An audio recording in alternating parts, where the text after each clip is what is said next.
is KC Sports Network, proudly presented by Emprise Bank.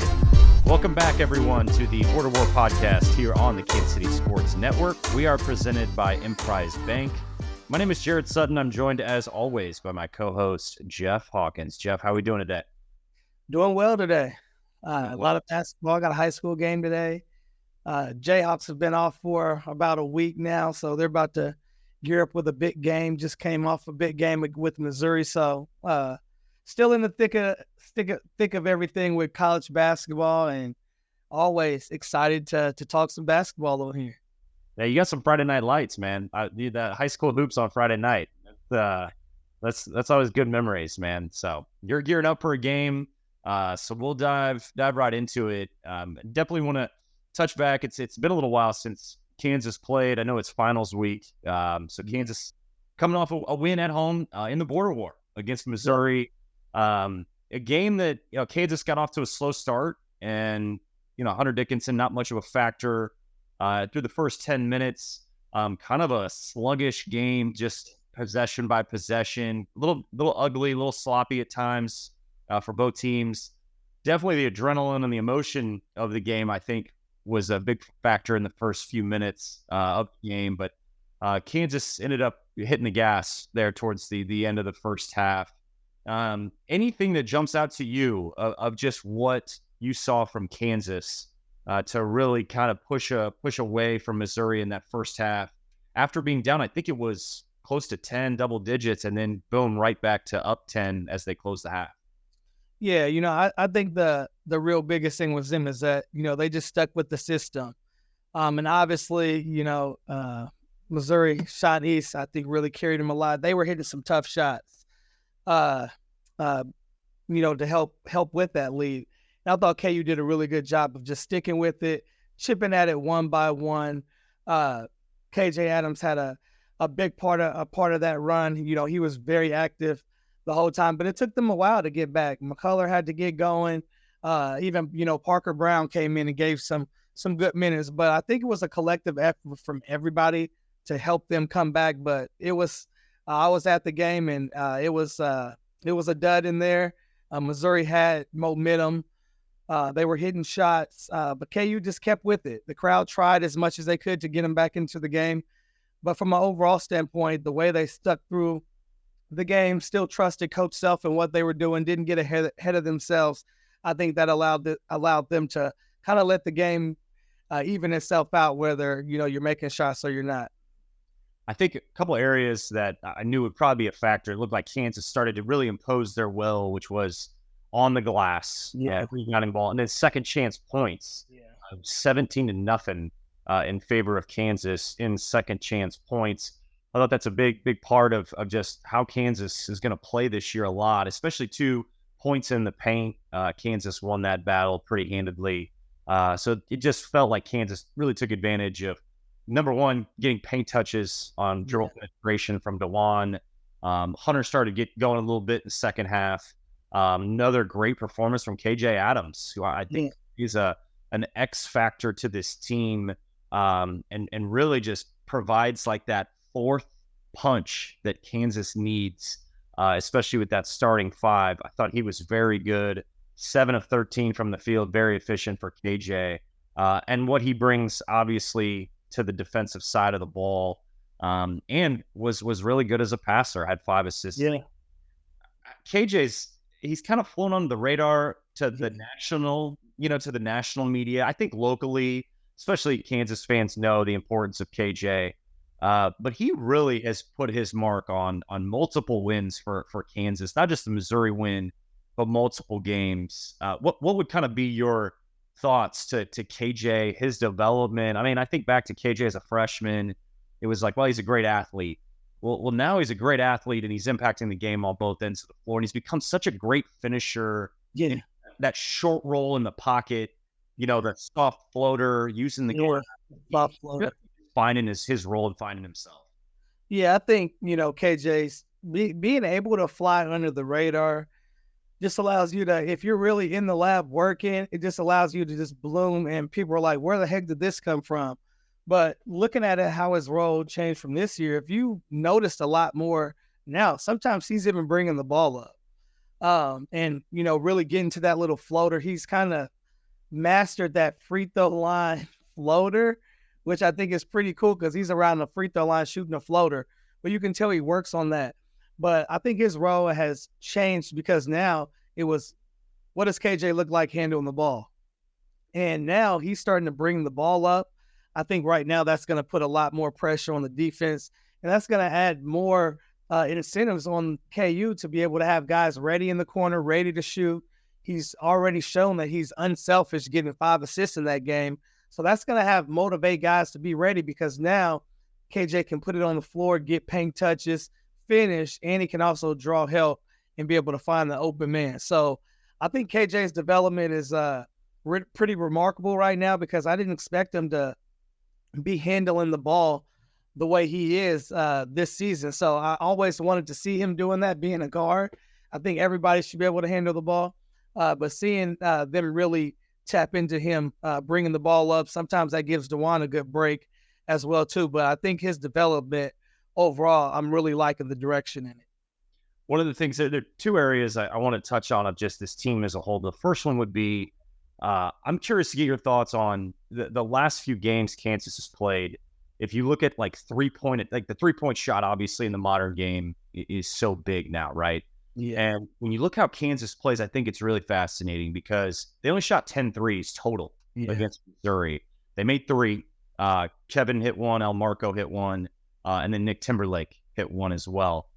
But the thing is they're not shooting a lot of threes. And I think going into the year, it was kind of a circled area of who's going to be their knockdown 3-point shooter. They have some guys that are capable of making a 3. But the way that they're playing, they're getting to the free throw line and making free throws. They're a very good free throw shooting team. And then they're the best passing team in the country. They're first in assists. A lot of that is DeJuan. But I think they're very unselfish as a group and as a unit. And these starting 5 in particular really are playing well together in terms of sharing the ball, finding the right play. And as you touched on earlier, like playing within the system. And I think it's impressive how Hunter has come into this and El Marco as a freshman. And it seems like that starting 5 is really kind of figuring out. And it took them a little bit in the Missouri game, but then they started to find that again of just finding that rhythm. And it does start with DeJuan for sure. It always is going to start with your point guard. But just the style of play, I guess, right now, and just how they're running that offense. And, in years past, you've had some knockdown 3-point shooters, Ochai Agbaji, Jalen Wilson, Christian Brown, Grady Dick. It's a little different this year, but they're still a highly efficient offense. And I think that's really impressive of what this team's doing right now. Yeah. Every guard, loves a coach that lets them shoot threes. And I think if they're hot and they're taking the right shot, Coach Self is going to let them take that. But I think right now their strength is on the inside. They're rebounding the ball great. And, 42 points in the paint. I think any coach, if they said, hey, I'm getting 42 points in the paint, they're going to say, why are we shooting threes?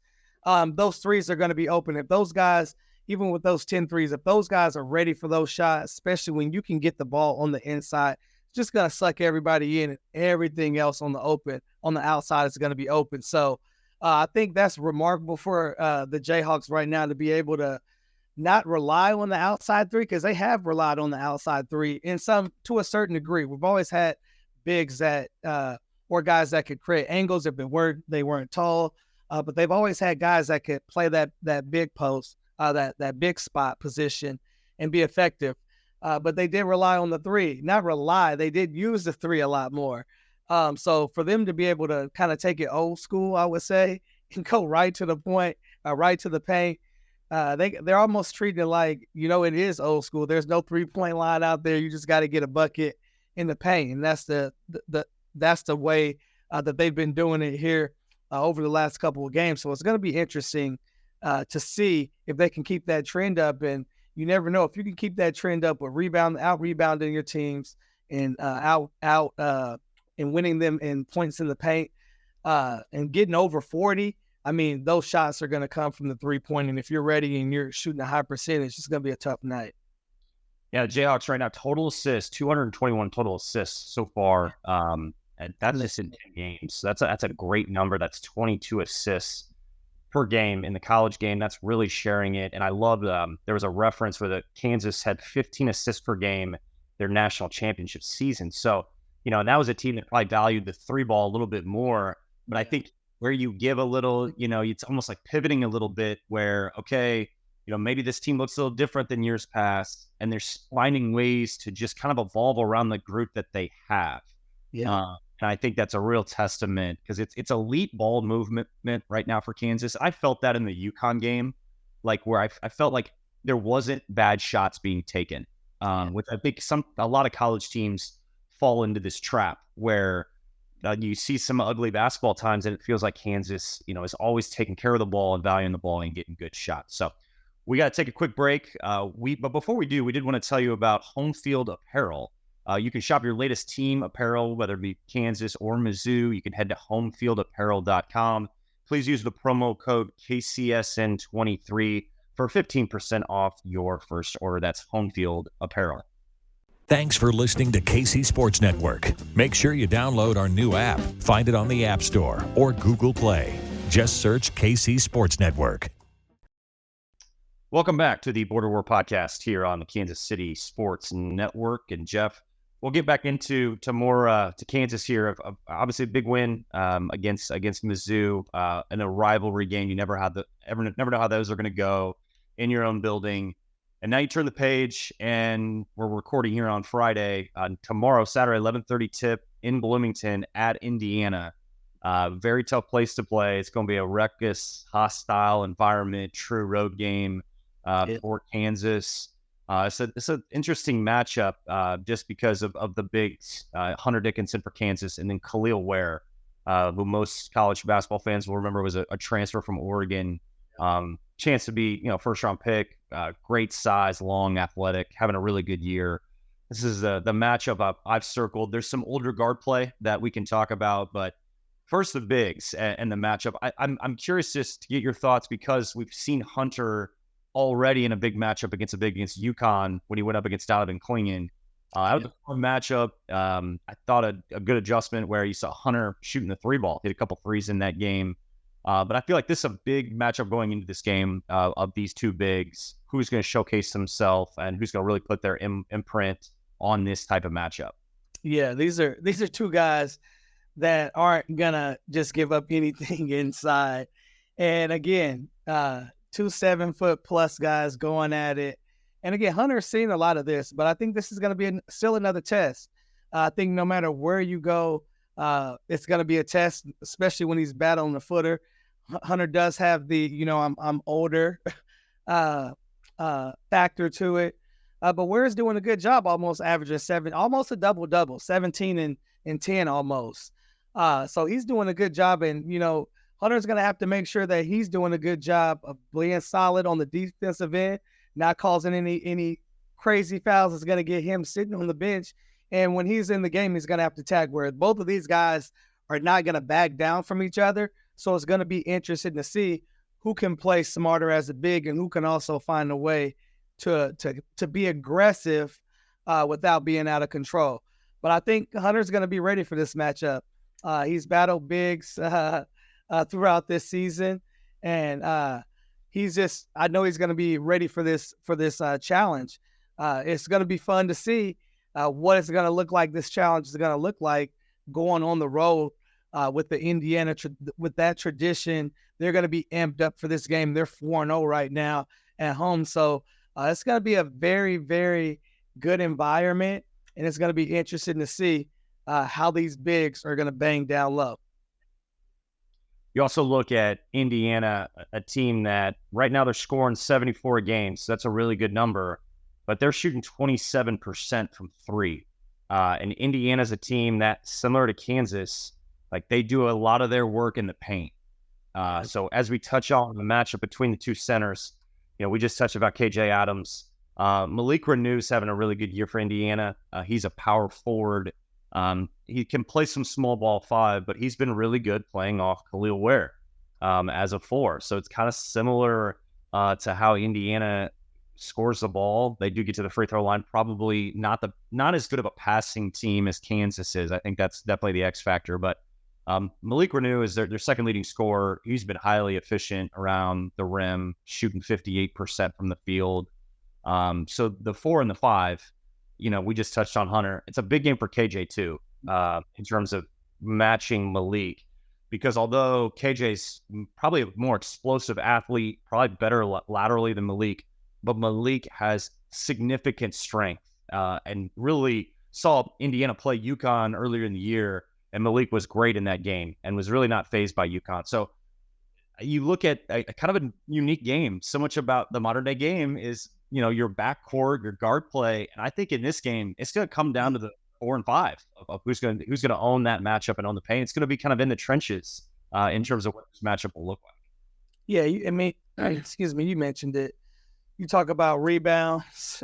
that happens with a majority of your big guys. It's going to be a rebound war, and it's also going to be points in the paint. So this is going to be a fun game, having the Malik matchup with KJ and Ware with Hunter. So that's going to be a fun matchup, because again, I think at the end of the day, it all boils down to which one of these guys, because it's going to be a bang fest. I mean, Malik and KJ, I'm pretty sure they're both sizing each other up like, nah, I can take you. Nah, I can take you. I guarantee you it's going back and forth. So I think at the end of the day, it's going to matter to which of those bigs, the pair bigs on each team, can play within their system, be disciplined, and just and do it all with under control. Because last thing you want to do, you want to be out of control and get a charge. You want to be out of control and be undisciplined and swipe down at the ball when you should be, staying straight up. So I think when you got two good opponents battling, especially in the post battling, it really boils down to who can be the most disciplined to the principles that are going to keep them in the game rather than getting them out the game. But I think it's going to be a good matchup. But I know neither one, Malik nor Ware nor Hunter or KJ, are going to back down from any challenge. So it's going to be fun to see two big, strong bodies, 2 footers and 2 big, strong, thick guys going at it in the paint. I think the big picture for just this matchup, I think where Kansas could have a significant edge is, Indiana doesn't have a point guard like DeJuan that can make plays in pick and roll, can get downhill. Indiana is a solid, team in terms of how they move. They've had some turnover problems, but they really don't have a dynamic playmaker like DeJuan can do with the ball. And I also think it's another big game for Kevin McCullough, who has to play at a high level. I thought he was really good in a game against Missouri where Kansas had moments where it struggled. Kevin did not have the offensive game that he would probably want in terms of his efficiency, but he got to the free throw line a lot. I think that was important. He rebounded the ball really well. He had 9 rebounds. So, a game where Kevin's going to have to play well. And that's probably going to be the case all year, is Kevin's going to have to play at an All-American level, but he's capable of that. We've seen that now. And how he puts his imprint, knowing the 4 and 5 matchup, like we covered, it's a huge part of what this game's going to look like. But can Indiana match DeJuan and Kevin McCullough? I think is where Kansas has that advantage. If DeJuan and Kevin play well, Indiana's been up and down in terms of who's going to step up at that guard position. Mackenzie Mabako is the really talented freshman. He's had some better games, but he's been very up and down in terms of consistency. So it's a really, Trey Galloway is probably a more reliable older player, and Xavier Johnson, their lead guard, who's more of a scoring point guard than he is a playmaking point guard. But Kansas' defense, as always, going to have to be rock solid to take Indiana out of what they want to do. Yeah, and you mentioned it, DeJuan Harrison. I keep sometimes forgetting about McCullough, not in a bad way. It's just that it is going to fall on him, and a lot of it is going to fall on him. But I think I'm not thinking about him, but he's still getting 17, 9, 4 assists, 3 steals. So, and it's just kind of like, I think Kevin, at least for me being a Jayhawk fan, it's kind of like he knows what he's doing, so you don't worry about him. He's going to kind of get his. And I think that's what they're going to need from him being able to step up and know, what, I'm going to get you about 15 points. I'm going to get you close to 10 rebounds, about 5 assists, and I'm going to be active on the defensive end as well too. You know, with any player, it's always, you know, where can I keep my turnovers at? You know, where can I stay in control while still being aggressive and still trying to play fast? But I think Kevin's at peace where I forget about him a lot, but I think he's okay. Like, I don't need to be thinking about him. So I think for Kevin to continue to lead, because he's a great leader for the Jayhawks, for him to continue to lead and just stay in his role, embrace his role, continue to uplift others, and, you know, get some of those guys that right now aren't getting a lot of minutes, that need to be getting some minutes from that bench play, you know, pumping those guys up, giving them confidence, you know, really helping those guys come along. And I think he's done a good job. And when you talk about DeJuan, you know, DeJuan's going to get his paint touches. DeJuan's going to find the open play. DeJuan's going to not take some shots so he can find someone else a shot to get them going. So I agree with you. I just think with McCullough, having that McCullough and Harris in your back pocket as well too, that kind of gives you an edge if they can continue to play at that level. No question. Kansas has Indiana on Saturday, and then you look ahead, there's only a couple other non-conference games. They face Yale at home on the 22nd, and then they'll play Wichita State in Kansas City right before the new year, and then it's Big 12 play. So years flying by, just kind of crazy. We're almost talking conference play here soon, man. It's flying by. Please. Yeah.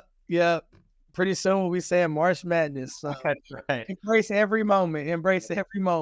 That's right. Well, we'll bounce back here in a few weeks and break it all down here on the Kansas City Sports Network. We'll discuss Kansas and see where they're at after some good, you know, close to the non-conference, good games on the slate. Wichita State and Kansas City should be a great atmosphere for Kansas fans right around the new year in Kansas City. So, Jeff, good luck tonight to your Pembroke Raiders. Hope you guys get the W, and good luck with everything. Hope you have a great holiday as well.